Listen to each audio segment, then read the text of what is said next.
toi, si je t'en parle, c'est parce que visiblement, il y a quand même eu des choses pas bien fameuses dans la Révolution française.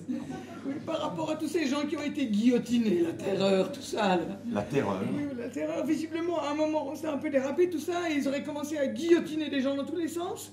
Et alors, forcément... Tiens, écoute, dans celui-là, ils expliquent bien le problème. Écoute. Voilà, écoute. Alors, en ce sens, et en ce sens seulement, on peut lire dans certaines extrémités de l'activisme révolutionnaire français les prémices des dispositifs totalitaires qui se développeront au cours du XXe siècle. Ouh là là. Tu vois.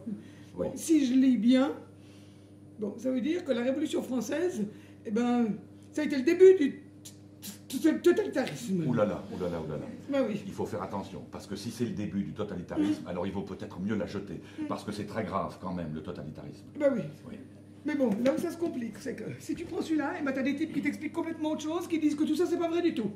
Oui, ils disent que ceux qui prétendent que ça a été le début du totalitarisme, c'est simplement des gens qui supportent pas l'idée qu'on essaie de changer un peu le monde et d'améliorer la vie des autres, parce que ça dérangerait trop leurs intérêts, en gros. Ouh là là, mais qu'est-ce qui n'est pas vrai? Tous ces gens qui ont été guillotinés? Ah non, là-dessus, visiblement, tout le monde est bien d'accord, il y a bien eu des gens guillotinés dans tous les sens. Non, là où ils sont pas d'accord, c'est plutôt sur cette histoire de totalitarisme. Ce qu'ils disent dans celui-là, c'est que c'est quand même un peu naïf de faire semblant de découvrir que les révolutions tournent mal. Hein, et que ceux qui font les horrifiés, au bout du compte, ils font le jeu de ceux qui ont intérêt à ce que rien ne change jamais. Et qui trouveront toujours mieux de laisser les choses en l'état. Voilà. Ouh là là. Oui. Mais alors, Oui. on fait quoi? Eh ben, je sais pas.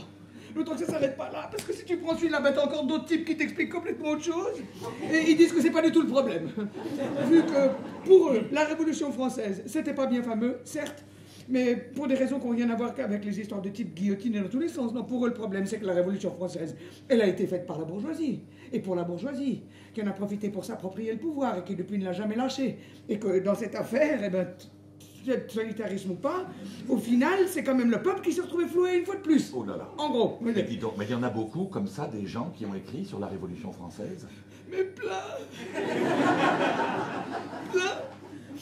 C'est pour ça que je te dis, il faut qu'on fasse des choix, parce que sinon, là, on ne peut pas s'en sortir. Donc, avec la Révolution française, on fait quoi?